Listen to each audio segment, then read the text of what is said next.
Hello दोस्तों, आज की इस वीडियो में हम फाइनेंशियल इंटरमीडिएरी के बारे में जानेंगे। फाइनेंशियल इंटरमीडिएरी कौन कौन सी हैं और उनका क्या काम है, शेयर बाजार में उनकी क्या भूमिका है। दोस्तों, ये video basic of stock market series का तीसरा एपिसोड है। अगर आपने पहले 2 एपिसोड को नहीं देखा है, आई बटन पे वीडियो का लिंक आ रहा होगा, वहाँ पर जाकर आप उन दोनों वीडियो को देखिए, उसके बाद इस वीडियो को शुरू करिए। दोस्तों, शेयर बाजार का सबसे महत्वपूर्ण इंटरमीडिएरी है स्टॉक ब्रोकर। इसके बारे में जानने बगैर आपका काम नहीं चलेगा। ये एक कॉर्पोरेट एंटिटी है जो शेयर एक्सचेंज पर ट्रेडिंग मेंबर के तौर पर रजिस्टर्ड होता है। इसके पास स्टॉक ब्रोकिंग का लाइसेंस होता है और ये सेबी के नियम के हिसाब से काम करता है। एक तरह से स्टॉक ब्रोकर आपके लिए शेयर बाजार का दरवाजा है। शेयर बाजार में आने के लिए आप किसी भी स्टॉक ब्रोकर को चुन सकते हैं। आपका ट्रेडिंग अकाउंट आपके ब्रोकर के पास होता है, जिसके जरिए आप शेयर की खरीद या बिकवाली करते हैं। तो मान लीजिए आपने अपना ट्रेडिंग अकाउंट किसी स्टॉक ब्रोकर के पास खोला है और आपको कोई सौदा डालना है, तो आप मेनली 3 तरीके से सौदे को पूरा कर सकते हैं। पहला, आप खुद ब्रोकर के ऑफिस में जाइए, वहाँ बैठे डीलर से बात करके आप उस सौदे को पूरा करा सकते हैं। दूसरा, आप अपने ब्रोकर को फ़ोन कर सकते हैं।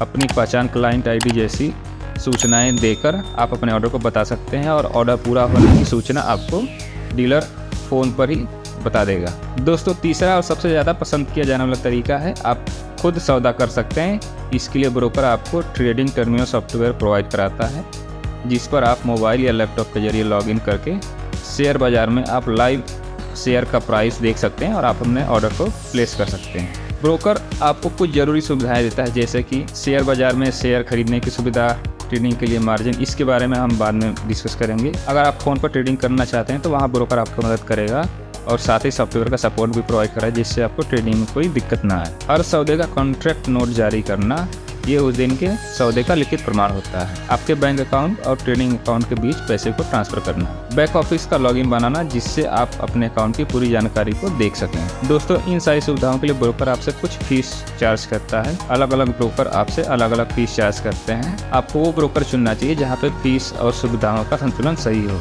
नीचे डिस्क्रिप्शन बॉक्स में कुछ ब्रोकर्स की लिंक दिए हुए हैं, आप वहाँ से अपने डीमैट अकाउंट को खुलवा सकते हैं। अब आते हैं दूसरे इंटरमीडिएरी के बारे में, जो है डिपॉजिटरी। दोस्तों, जैसे आप कोई ज़मीन खरीदते हैं तो उसके पेपर को आपको संभाल कर रखना होता है, ताकि जब भी कोई ज़रूरत हो आप उस पेपर को दिखा सकें कि आपने कब और कहाँ से खरीदा था।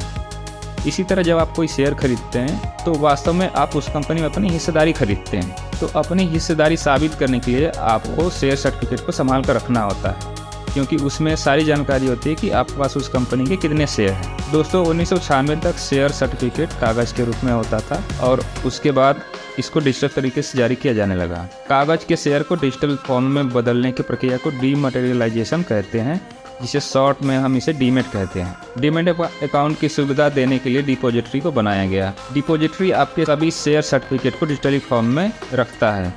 इसे आप अपना एक डिजिटल लॉकर भी कह सकते हैं। आपके ब्रोकर के पास खोला गया ट्रेडिंग अकाउंट और डिपॉजिटरी के पास खोला गया डीमेट अकाउंट आपस में लिंक होते हैं। जैसे आप कोई शेयर खरीदते हैं तो वो आपके डीमेट अकाउंट में जाकर डिपॉजिट हो जाता है, और जब आप उस शेयर को अपने ट्रेडिंग अकाउंट में लॉगिन करके बेचते हैं तो आपके डीमेट अकाउंट से वो शेयर निकल करके खरीदने वाले के डीमेट अकाउंट में चला जाता है। दोस्तों, देश में अभी डीमेट अकाउंट की सर्विस देने वाली 2 डिपॉजिटरी हैं। पहली है नेशनल सिक्योरिटी डिपॉजिटरी लिमिटेड यानी NSDL, और दूसरी है सेंट्रल डिपॉजिटरी सर्विस लिमिटेड यानी CDSL। दोनों एक जैसी सर्विस देती हैं और दोनों सेबी के रूल के हिसाब से काम करती हैं। जैसे आप शेयर में ट्रेडिंग करने के लिए आप NSE या BSE पर नहीं जाते हैं, किसी ब्रोकर के थ्रू आप ट्रेडिंग करते हैं, वैसे ही आपको डीमेट अकाउंट खोलने के लिए आपको NSDL या CDSL के पास नहीं, किसी डिपॉजिटरी पार्टिसिपेंट के पास जाना होता है।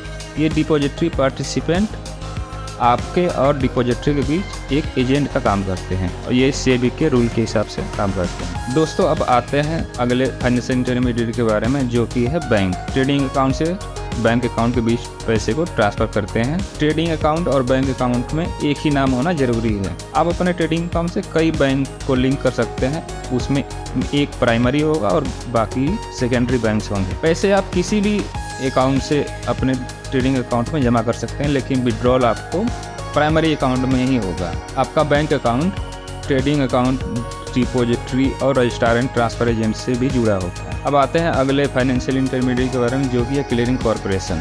क्लियरिंग कॉर्पोरेशन का काम होता है हर एक सौदा जो एक्सचेंज पर होता है उसको सेटलमेंट करना। अगर आपने कोई एक शेयर खरीदा है तो सामने कोई बेचने वाला भी होगा, तो क्लियरिंग कॉर्पोरेशन ये काम सुनिश्चित करता है कि शेयर बेचने वाले के डीमेट अकाउंट से शेयर निकल करके आपके डीमेट अकाउंट में आ जाए और आपके ट्रेडिंग अकाउंट से पैसा निकल करके बेचने वाले के ट्रेडिंग अकाउंट में पैसा जमा हो जाए। कुल मिलाकर क्लियरिंग कॉर्पोरेशन मेनली दो काम करता है। खरीदार और बेचने वाले की पहचान करता है, उनके अकाउंट में पैसे और शेयर के हिसाब किताब को जोड़ना, और दूसरा ये पक्का करना कि सौदा पूरा हो और कोई भी पार्टी सौदे से पीछे ना हट जाए। दोस्तों, आज की वीडियो में बस इतना ही। वीडियो पसंद आया तो वीडियो को लाइक करिए।